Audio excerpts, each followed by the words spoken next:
السلام عليكم ورحمة الله تعالى وبركاته. اليوم راح ندير لكم طريقة تبطين القنطرة تاع الفتلة، كيف راح نبطنها كاملة. هنا راح نعطيها لكم طريقة بسيطة جدا، يعني ما تقلقوا رواحكم، ما تقولوا حاجة صعيبة ما بالك. عندكم شيء تحكمي التبطين تاعك دوبلور، رايحة تفصليه اصلا من المرة الأولى، راح تفصليه كيما فصلتي القماشة تاعك. فهمتوا؟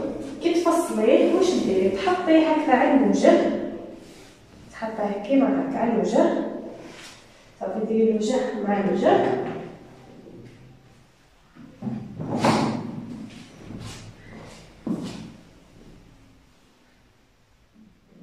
وتحكميه بالقاعدة. صافي ديري في الجهة هذه تاع القدام وتزيدي فيه تاع اللور. هنا نفضل كي تكونوا تخدموا الفتله ولا تجيبوها تطرزوا القنطره تاع الفتله، نفضل دائما قلت لكم تزيدوا تحكموا ثاني تاع الخلف، صافي كيما القدام كيما الخلف، تحكموا ثاني كامل بليزي معدن. ومن بعد واش ديروا؟ تروحوا شفتوا هنا كي تحكموا بليبانجل كامل، تدوروا منا اي تبان لكم الطرزه، صح؟ شوفوا معايا هنا يتبان لكم الطرزه،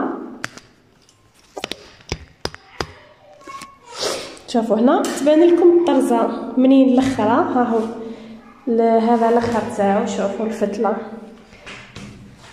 هنا تروحي تخيطي تحت الطرزه قد هكذا، دوري على الرسم تاعك كامل بالخياطه، ومن بعد تروحي تقطعيهم، هذا الزايد تقطعيه كامل،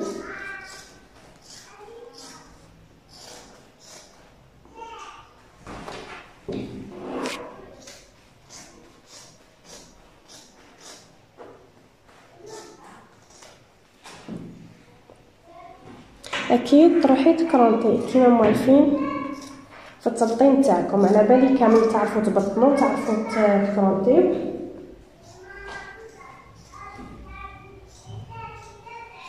قلت لكم كاينه ملاحظه برك، كي تكونوا راح تحرجوا الفتله من الافضل في الجهه الخلفيه دائما ديروا لها فتحه باه تديروا فيها السنسور لهنا في الخلف افضل، لانه كي ديريه نتيا في الخلف تقدر العروسه تلبس اللاغوب تاعها بكل سهوله، يعني السنسور هذاك ما يديرونجيها لا في الكواف تاعها لا والو.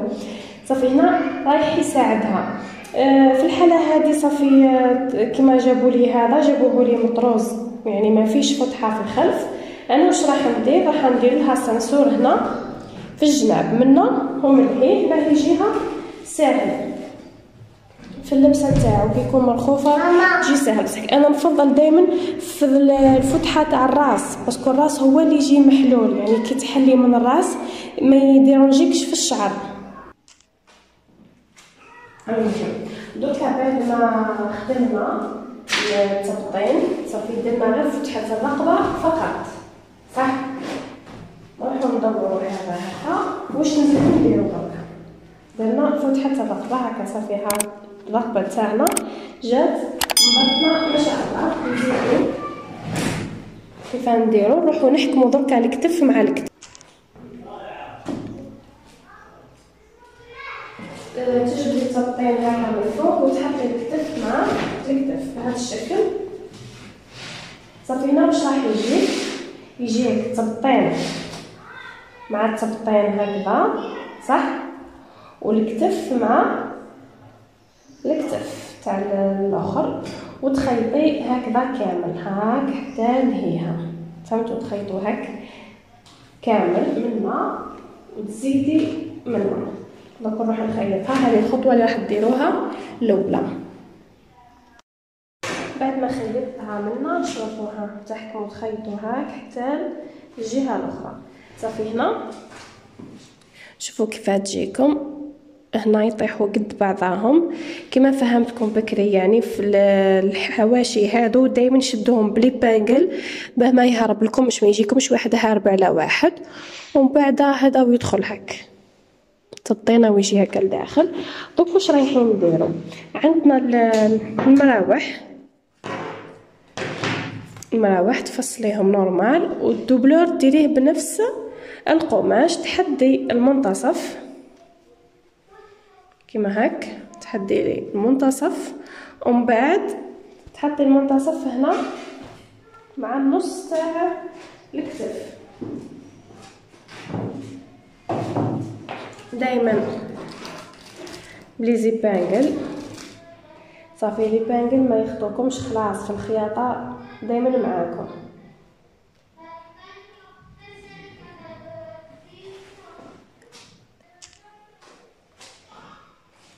هذه الخطوه الثانيه اللي لازم ديروها. تبعوا وحده وحده، الدوبلور راح يجيك مسقم ومليح وما يجيك لا مكزمط لا حاجه زايده. هنا لي بلي وخشينا لي بانجل، ديروا لي بلي منا طالعين ومن جهه هذه طالعين، صافي يكونوا مقابلين بعضهم. صافي هنا ديري البلي تاعك هكا. ولي بلي على بالي كاين اللي تعرف ديرو، كاين اللي مبتدئات شويه، يعني نهضر على المبتدئات. كي تجي تخدمي البلي تاعك ما ديريش هكا وخلاص، لا، شتي هنا يكونوا قد بعضهم، منا تكون هنا قد بعضها وتحطيهم هاك. فهمتوا؟ يعني لو كان ديري البليه تاعك هكا معوجه صافي من الفوق راح يجيك هنا معوج، ما يجيكش البومبي تاعو متحوف. ان شاء الله تكون واضحه هذه. واللي يعرفوا على باليهم يعرفوا، خاصهم تبطين برك يزيدوا يكملوا معلومات اللي عندهم. المهم نكمل انا لي بلي تاوعي كامل ونرجع لكم. نتوما من الافضل شوفوا شدوهم بلي زيبانجل كامل، ومن بعد اللي مبتدئه تخاف دير تقدر تحكم بالبرا والخيط تخيطها كامل ومن بعد تروح للماشينه، واللي موالفه بالماشينه نورمال. هنا واش نديرو؟ نبداو بسم الله.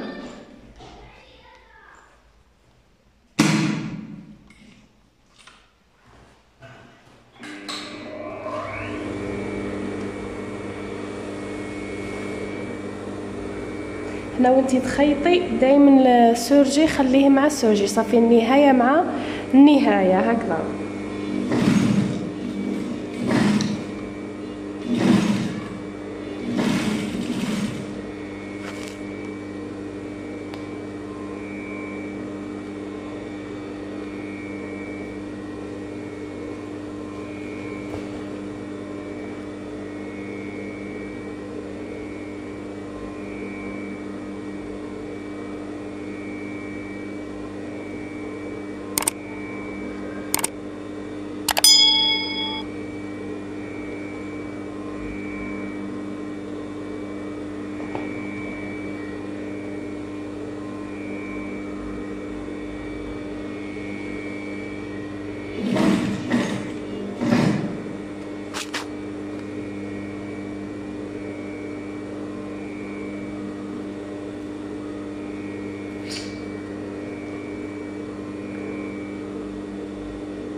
هنا لي بلي درتهم طالعين ولي بلي اللي منا نطلعهم بالعكس، الاخرين جايين هك وهذو يروحوا هكا. قداه درت منا 1 2 3 4، ما من الجهه هذه ندير فيها 4. هنا كي يكون معمر وكلش راح يجيكم شويه ثقيل، شوفوا برك كيف تحطوه كما يساعدكم. هنا نزيد نبدا نخدم بلي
شوفوا واش كنت قاصده.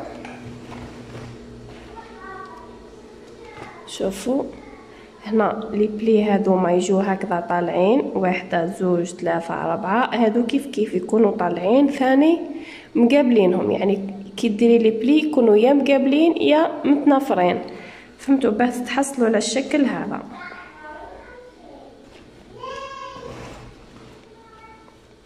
شوفوا الشكل تاعو كيف راح يجيكم من برا.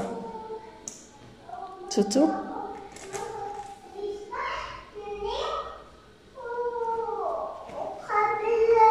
هذه المربحه. نزيدوا الجهه الاخرى بنفس الطريقه.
دوكا نروحو نلصقو السانسور تاعنا.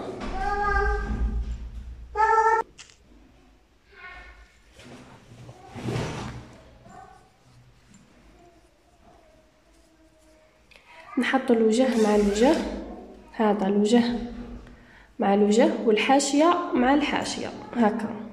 هذه الاولى اللي رايحه نديرها. بسم الله.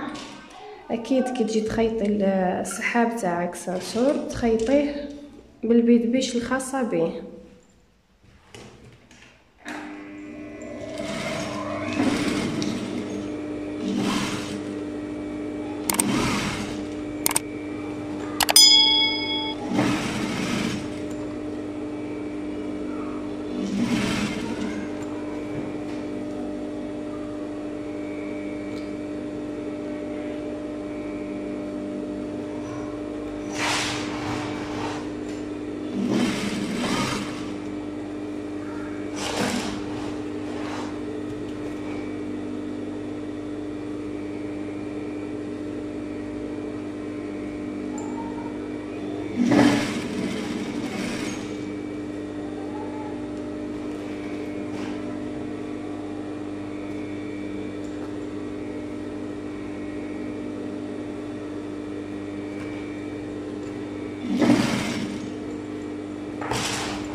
نلحق هنا بزايد.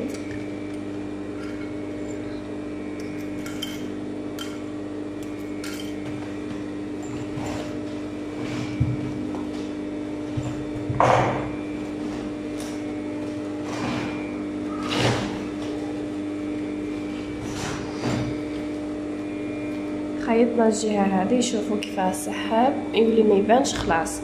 نزيدو باه نخيطو من الجهه الاخرى. شوفوا باه ما تخلط لكمش، اقفلوا السانسور تاعكم.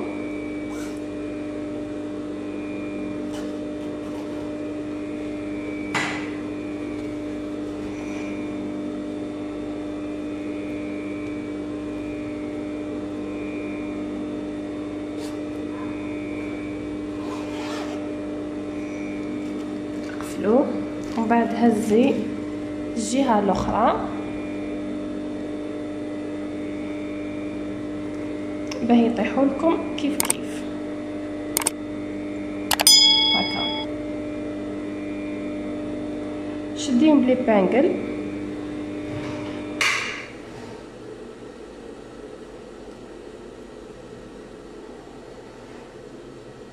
ومن بعد فوتي عليها بالخياطه. واذا خفتي السنسور من الافضل تخيطيه بيدك خير، ومن بعد تروحي للماشينه، فهمتي؟ كلا راكي موالفه تخدميه هذيك حاجه اخرى، بصح كي اذا كنتي اول مره تخدمي السنسور شويه راه صعيب السنسور، سيرتو تخيطي ومن بعد يولي جهه ماشي قد جهه، تولي تفتقي، تولي كي تخدمي بيدك سهله، حتى الفتيق تاعو راح يجيك ساهل. شديه الساع بالبره والخيط ومن بعد فوتيها بالماشينه افضل.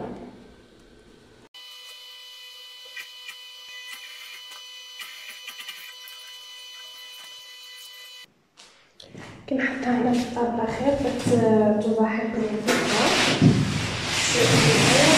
كيفاش راح نكمل الخيط.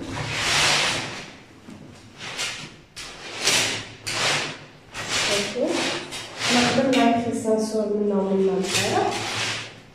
هنا واش رايحين نزيدو؟ عندنا هذا الحده تاع الباط، تروحي تكفي هذه هك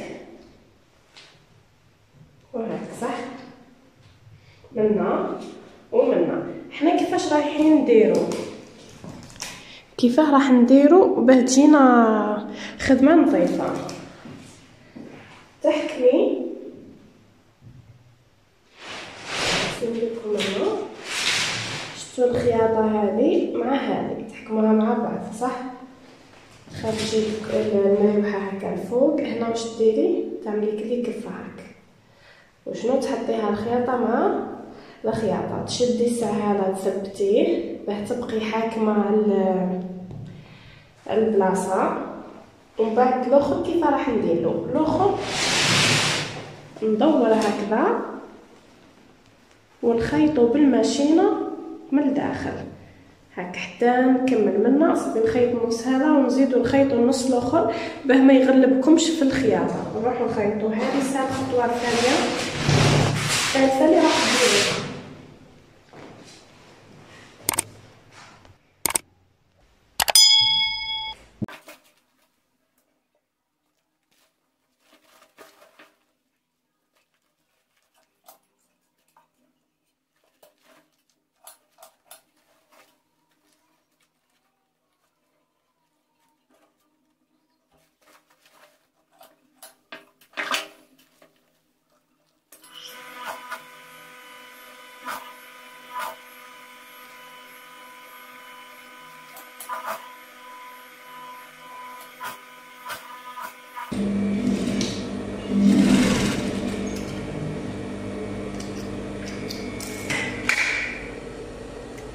حتخدمي النص هذا ومن بعد تديري النص الاخر. هنا صح راح يغلبكم شويه خاطر القماش راهو شويه ثقيل، فهمتوا؟ القماش ثقيل وكلش، بصح وحده وحده حتى تكملوها. شوفوا لا فينيسيون اللي راح تجيكم هنا من الداخل. كاش خيوط زايده قصوهم، شفتوا؟ دركا نزيد نص الاخر، نص الاخر ثاني راح نخيطه بنفس الطريقه. صح راح يغلبك وحده وحده، سينو حكميه بيدك بالبرا والخيط باه ما يتعبكش، ومن بعد روحي فوتي بالماشينه. هنا راح تمشي هاك تخيطي منا، طلعي كلش هكا حتى تكمليها كامل. نزيد النص هذا. هنا بعد ما كملت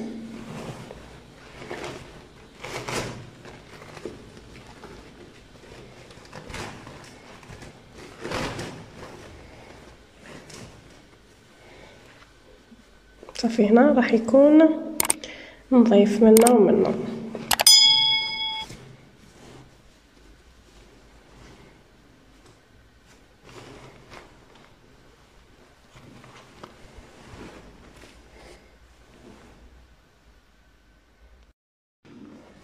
شوفوا دركا واش نديرو، نحكموا التبطين هذا ندوروه على السنسور منا هكذا، ونخيطوا حتى نلحقوا الخياطة هذه من كملنا السنسور. خيطوا منها كامل.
بعد ما ندير السنسور هكا باه يجيني نظيف من الداخل من برا صافي. واش نزيدو نديرو دركا؟ شوفوا راح نخيطوا هذو الوجهين مع بعض بهذه الطريقه. شوفوا معايا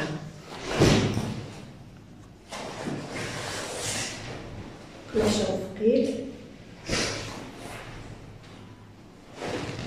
مع واحد هكذا. شوفوا هنا منين كملنا الخياطه تاع السنسور حنا كيف راح نخيطوا تحتها ب2 سنتيم ولا 3. علاه؟ باه يجينا من برا مفيني. فهمتوا؟ الغلطه اللي يديروها بزاف زعما مبتدئات كي يكملوا السنسور هنا مخيطين النهايه تاعو يروحوا يخيطوا تحته قد ومن بعد يجيهم من القدام مبروم. هنا باه ينجح لك تخيطي هنا. شتي كملتي السنسور هنا لاصق، هنا تخيطوا تطلعي فوقو ب2 سنتيم هكا صبع وتخيطي منه وتهبطي حتى لتحت. نروح نخيط هذه ونرجع لكم.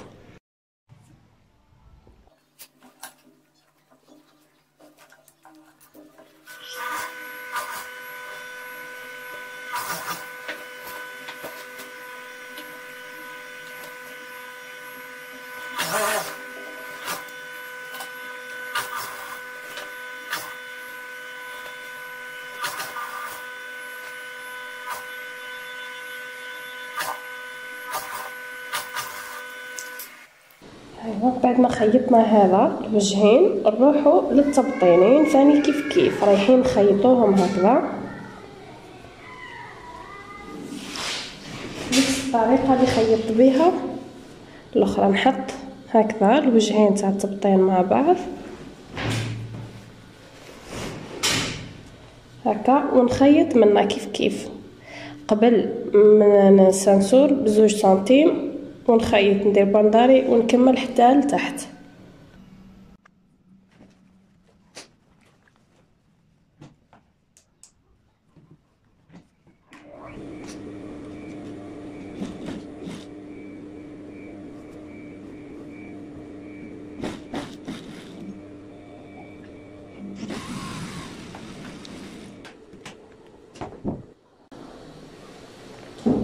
ودوكا نروحو للجهه الاخرى. كملنا هاد الجهه تاع السنسور نروحو للجهه هذه. الجهه هذه هاي نحطو هكذا الوجه مع الوجه ودائما هنا نخليو الخياطه مع الخياطه كما راكم تشوفوا هكذا. هنا الخياطه مع الخياطه هذا نطبقوه هك كل واحد يرجع بلاصتو هكذا. هنا احكميه بانجل باه ما يهربلكش. فهمتي؟ البلاصه هذه شديها بانجل هك باه ما يهربلكش وخيطي.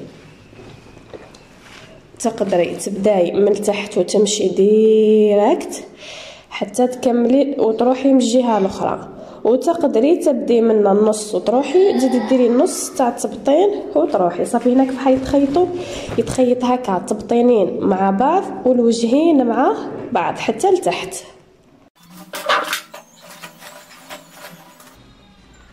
هنا راح نبدا من التحت ونطلع حتى التبطين الجهه الاخرى. القماش راح يجيكم شويه ثقيل، حاولوا تسايسوا شوي بشوي حتى تكملوه. هنا حطيت طرزه مع الطرزه باه ما تجيكش هكا معوجه.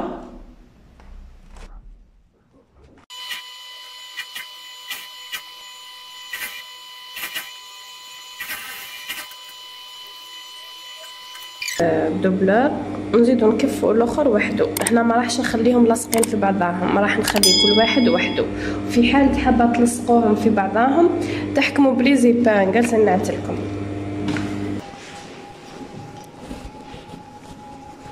نحاول لي زيبان اللي راه من الداخل باسكو الخياطه راح تكون كلها على الداخل باه ما تشبكاش. شوفوا لا فينيسيون لهنا شفتوا كيفاه جات. نجيب الخاطر سانسور ثاني كيف شوف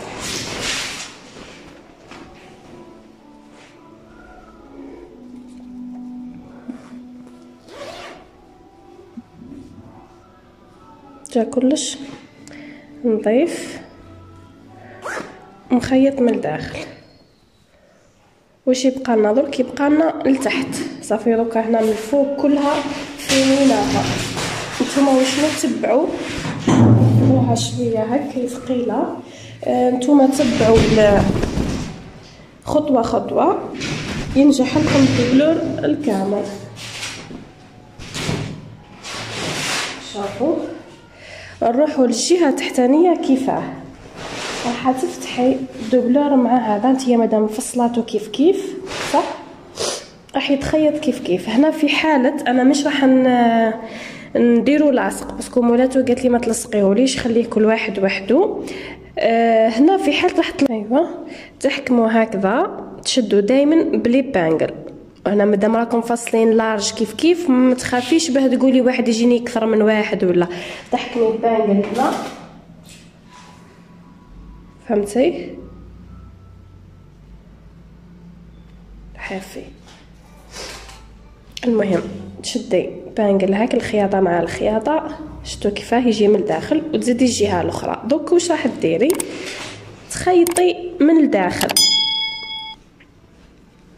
الداخل هاك شفتوا باسكو واضحه ولا لا؟ نورمالمون الشرح واضح بصح كاني مش راح نخيطها. هذه تحطي هكا نفهمكم برك كيفاه. مره اخرى تخيطي هكا كامل ساير داير صافي دوري معاها كامل حتى تلحقي بلاصه. هنا راح تخلي هكا هاد البلاصه راح تقلبي بها كلش، يعني كلش راح يتقلب على برا ويجيك مفيني فهمتي. ومن بعد هاد البلاصه راح تخيطيها بيدك، ولكن انا مش راح ندير هكاك. راح نخدم هذا وحده نلصق هذا وحده نحكمه بالكولا ونزيد هذا نكفو فهمتوا. انا راح ندير كيما هكا بلاص. وتقدروا ديروا هكا كيما درت دركا تقدروا ديروا. تنفضوا برك منين هنا هذا اصلا انا كيف فصلته ناقص صافي. كي نكف هذا هكذا والدبلور نزيد نكفو راح يطيح هكا مع بعضه. وتحبوا تخيطوها كامل تخيطوها صافي يجي هكا لاصق في بعضه يتخيط كامل ساير داير من تحت. هذا هو التبطين تاعنا. شوفوا من الداخل كيفاه يكون نظيف ومن برا كذلك. وبصحة العروس وربي يوفقكم نتوما ثاني تخدموا هذا التبطين بالشكل هذا. ماذا بيا هنا يكون مفيني. كاين اخرين كفايه يخدموا يخلوا يديروا التبطين يديروا كلش بصح هنا يخليوا هذاك الشبشيب تاع الخياطه. انا ماذا بيا كلش تخيطوه من الداخل، يعني ما تخلي حتى حاجه من برا، كلش هكا من الداخل كلش يجي صافي. حتى السنسور وشوفي ما يبانش، حتى السنسور يولي ما يبانش، ولا فينيسيون تاعو ثاني نظيفه من الداخل. ماذا بيكم الشبشيبات هذوك اللي داخل سيرتو قنادر العروسه، ماذا تكون قماش غالي وكلش، ماذا بيكم حتى الخدمه تكون خدمه مفينيه ومليحه باه العروسه تخرج بها وتفرح وتدوم لها. صافي الخدمه كي تكون مفينيه بهذا الشكل راح تدوم اطول من هذوك اللي يجوا فيهم الشبشيب وكلش. ان شاء الله تكونوا استفدتوا من الفيديو، ان شاء الله كان نهار اخر نزيد لكم فيديوهات اخرى تزيدوا تستفادوا منها. وما تنساوش تحطوا لي تعليقاتكم في الكومنتار باه نعرف انا سكو عجبكم ما عجبكمش الشرح، وان شاء الله ربي يوفقكم ونكون انا عرفت كيفاه نوصل لكم الفكره تاع التبطين. نتوما تبعوني واحده صافي الفيديو تبعوه من الاول للاخر ومشوا بالتنظيم كيما مشيت لكم انا. اول حاجه نعاود نذكركم كلش هكا باختصار. اول حاجه واش درنا التبطين تاع الرقبه تاع القدام، ومن بعد زدنا التبطين تاع الخلف، هذه اول حاجه اللي درناها. ثاني حاجه خدمنا الكتف، لصقنا الكتافين. ثالث حاجه الخطوه الثالثه رحنا ركبنا الكم. رابع حاجه رحنا بطلنا الكم منا ومنا. خامس حاجه واش درنا رحنا لصقنا السنسور، صافي خيطنا السنسور منا. سادس حاجه رحنا بطلنا السنسور من الجهه هذه وخيطنا لمينا الجناب منا ومنا. سابع حاجه تروحي لتحت ديري لها الكفه. هي كي تشوفي هكا الخطوات مسهلين خلاص، وحده وحده تخرج لك التبطين الكامل بنتيجه ما شاء الله. صح القماش راح يغبنك شويه كي يكون هكا معمر ثقيل شويه راح تتعبي معاه، بصح وحده وحده حتى تكمليه كامل. بالتوفيق الى الجميع والى اللقاء.